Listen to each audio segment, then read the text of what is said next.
Welcome to Shelf Candy. Today, we are painting the king of the rock people, also known as Orange Hulk. Shelf Candy.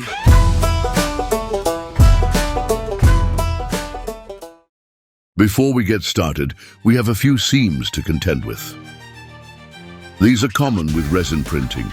Even the best models have them. It's simply a byproduct of the process itself. Chris despises dealing with them, but is willing to show you one way you can approach it. There are several products like green stuff, milliput, wood filler, etc. Chris has chosen to use Tamiya putty. He will apply liberal amounts to the joints along with super glue, then press fit them together, allowing the putty to squeeze out. If you have excessive globs, it's best to sort of smooth or shape those areas while it's wet, just to save you time. Once dry, the putty can be carved and sanded to create a seamless surface. Just try to match the underlying parts and you'll be fine. Needle files are very handy here. For the base, we are going to use sand and dirt to further hide the seam. Chris procures his sand and dirt from a place called Outside. Just go out there and get some. It's everywhere, and it's free. If anyone gives you a hard time, just tell them Chris said it was okay. Now just dab some Mod Podge onto the seam and surrounding areas. You could also use Elmer's, but Chris doesn't support Big Glue on account of their alliance with the Toledo Painters Guild. Sprinkle your ill-gotten sand onto the glue, then shake off any excess. Then dab alcohol onto the sand to break any surface tension. Then simply dab diluted Mod Podge onto it to really seal it in and make it part of the model. Once this dries, it's prime time. While you were blinking, Chris primed Orange Hulk with some Chaos Black. Now he's going to apply a brown base. And while he does that, I will teach you everything you need to know about this character. Like, did you know? Orange Hulk was created in 1961 by writer Stan Lee and artist Jack Kirby. And like most characters of this era, he got his powers from, you guessed it, radiation. But this wasn't your normal everyday radiation. No, this radiation was cosmic. And as far as power-granting radiations go, cosmic radiation is essentially the prankster of the group. Like, check this out. The powers granted to the king of the rock people are as follows. Number 1, he's got orange rock-like skin covering his whole body, except for his eyeballs, gums, and teeth. Number 2, he is really strong. Number 3, where did his ears go? And number 4, blind ladies find him irresistible. Okay, let's paint this skin with some orange. Chris is gonna load up his wife's makeup brush and just slop it over the whole model. He isn't trying to force it into the cracks, but he isn't too worried about it either. He just wants solid coverage on the raised surfaces.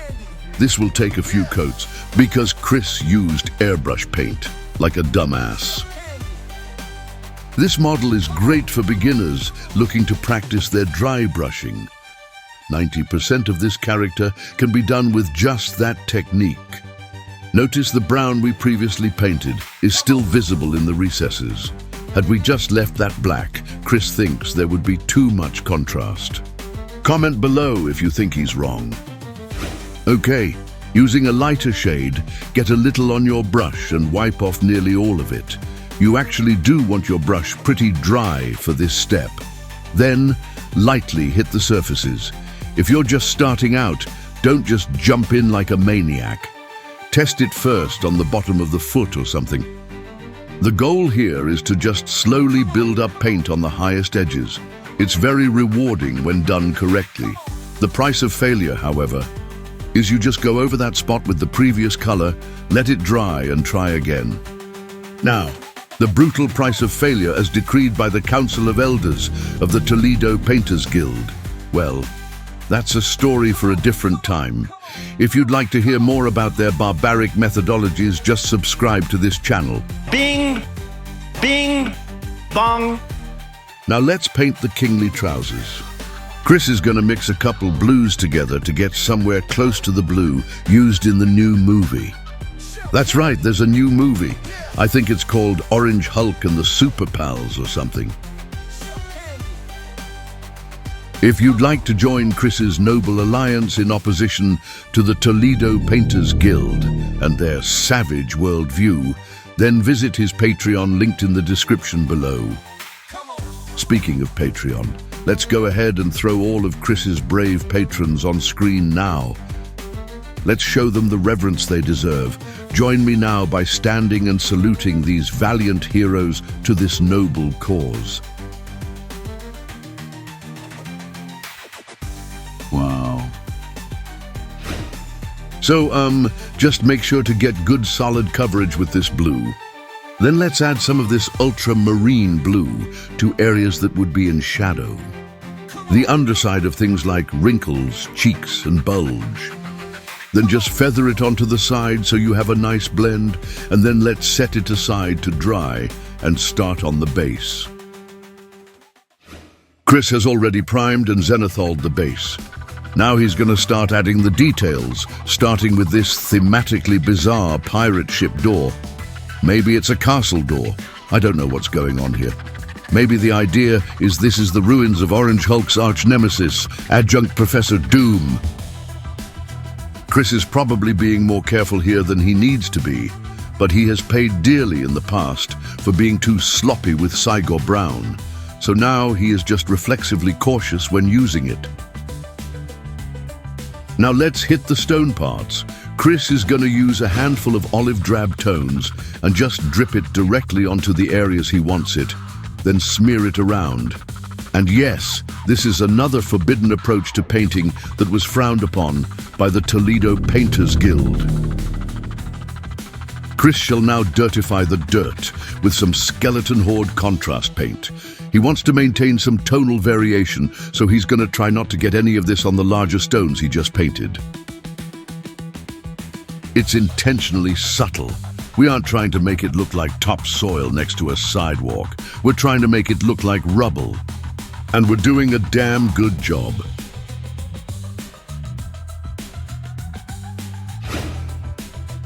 Now, Chris is gonna dry brush this weird-ass door that appears to be from the 13th century. The grain of the wood runs vertically, so your strokes should be horizontal. Use a very dry brush and just lightly build up the paint on the highest surfaces. Same technique with a light gray. Chris is now going to add some definition to the edges of the stone. The direction of your strokes should run against the edge you're trying to highlight. In cases where the edges go in all directions, or faces like these bricks, you can just go nuts. Chris favors pulling downwards, following the direction light would be cast. To further add variation, Chris is going to apply Nuln Oil because it's subtle, and he can add multiple layers to increase the contrast slowly. You want it to settle into the recesses. You can go heavy if you want. Just be mindful of pooling and drips if you're really slopping it on. Cracks, gashes, accenting shadows. It's a very useful paint. Now let's paint the metal parts of the door. Chris is using gunmetal because he always does, but while doing this he wished he just painted it black and came back to dry brush metallic edges later. It's good he didn't do that. Now you can watch him do it the hard way. Instead of Nuln Oil, he is using a more robust black wash. It's simply more opaque. You could use Nuln Oil. It will just take 6 or 12 coats. Maybe that's your thing. Chris just wants to finish it. All right, all that's left to do are these period-accurate bits of advanced technology and electrical cables. This shit is bonkers. Like, what is going on with this base? That door? These cables? I guess just keep painting it. First, Chris is gonna paint the outer insulation of this large cable, using plain old black. Then some oily steel for the metallic housing on this, whatever it is. The inner wires are just gonna get some deck tan and red for the leads, then topped off with some tin for the conductive core. Hey nerds, have you subscribed yet? You totally should, but don't do it because I said so. Do it because Flula says so. What they say, wait tomorrow and it's too late for today to make it, so you should have it, you should do it now. And now a black wash to weather these elements up. And weathering steps are Chris's favorite. Washes, ironically, make things look dirty. That's a fun fact you can use to impress your friends. And they're super fun. Now just a quick dry brush on the cable with some gray, and the base is done. All right, it's trouser detail time. Again, keeping with the traditional look of these costumes, all the trim will be done in white. Well, Chris is going to start with an off-white, like deck tan. Then come back and add white highlights to make it look better. Careful. Ooh, you risk-taking son of a bitch, careful. Perfect. Now let's paint the decorative symbol on the trousers. Did you know? The significance of this symbol remains a mystery, though over the years, many have speculated on its potential meaning.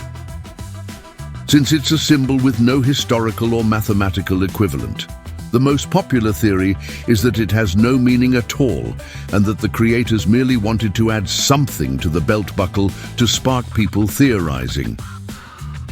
I love it. One more step on the trousers, and we can paint that portrait. Time for the good old Tamiya panel liner.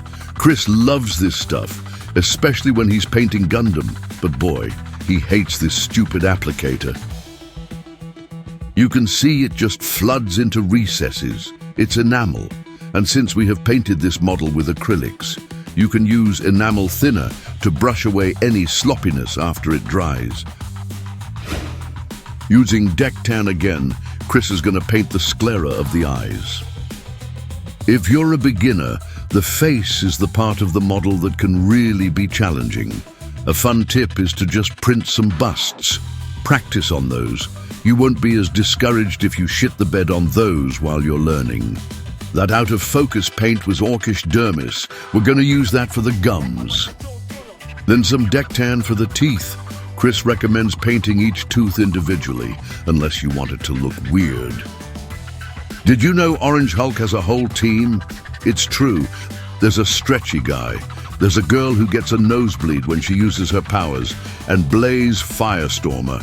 He can burn stuff. Chris likes to spot his eyes with a pen before he jumps in with paint. Then he paints the entire diameter of the iris in black. This part is tricky. Just go slow and try to make it as round as possible. Now, using a little turquoise, Chris is going to paint the iris. If he is careful here and just paints the lower crescent around the pupil, he won't have to actually paint the pupil itself. Chris really chokes up on his brush, obviously at the expense of camera focus. Now just a spot of white for a highlight, then a gloss coat over the mouth and eyes. Be careful with this. If you slop it on your doll, I mean your figure will look like it's drooling and crying.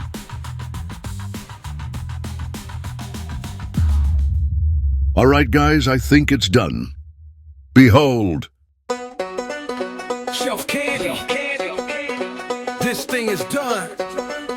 Shelf candy. Word of pain in this thing.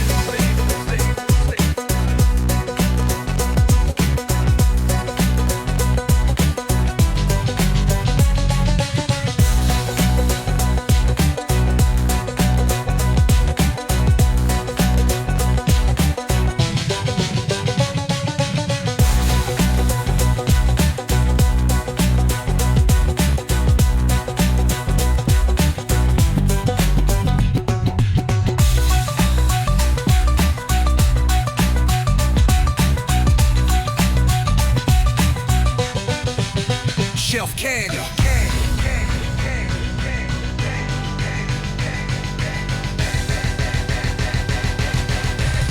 Shelf candy.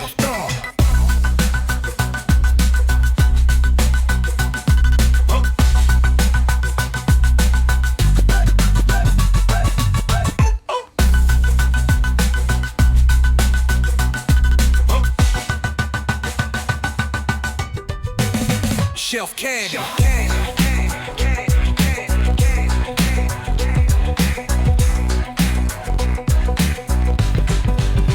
What I'm painting this thing. All right, I'm gonna go now. Subscribe.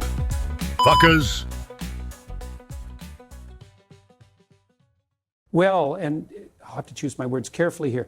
That is optimal work by Shelf Candy, no question.